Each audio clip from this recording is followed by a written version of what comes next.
I used to be a real jerk to myself, and I wouldn't let myself grab a cup of coffee until I'd hit, it was like 25 dials or something like that in the morning.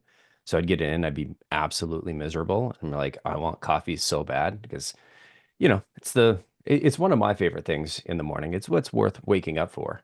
And I wouldn't let myself have coffee until I'd hit those dials. And man, I can be such a jerk sometimes. Yeah, I But it built mean, the habit. whatever way you can motivate yourself. Yeah, it Yeah. built a habit. That's what it's all about. It's you need to build positive habits, because it's not fun. Nobody really likes doing it, right?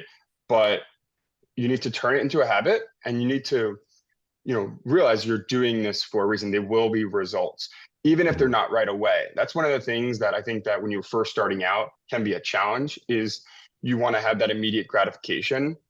And it was a learning curve for me, which is it takes time, you know? And so it's not going to happen right away. You have to realize all of the work you're putting in right now will pay off 2, 3 months down the road, typically, depending on your sales cycle and depending on what you're selling.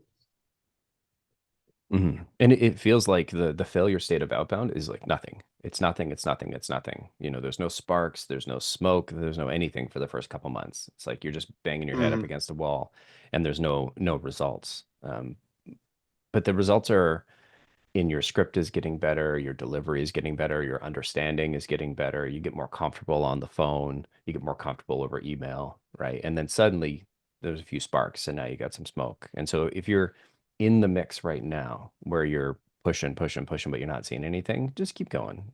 Yeah, I mean, don't go on for, Mm-hmm.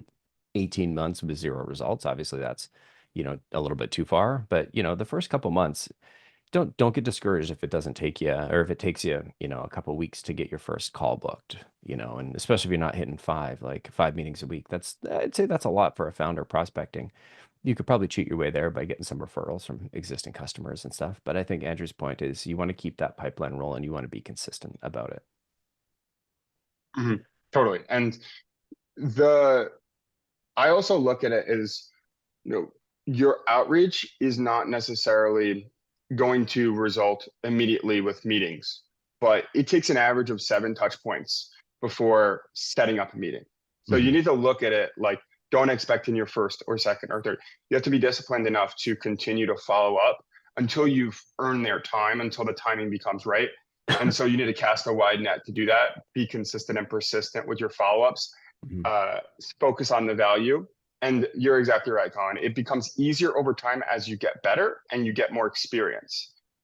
The entire sales cycle becomes easier once you've had a few sales under your belt. The first ones are the most difficult ones because you don't have those stories. You're also very green, so you don't have that much experience with selling, and you get better at selling over time as well. Mhm.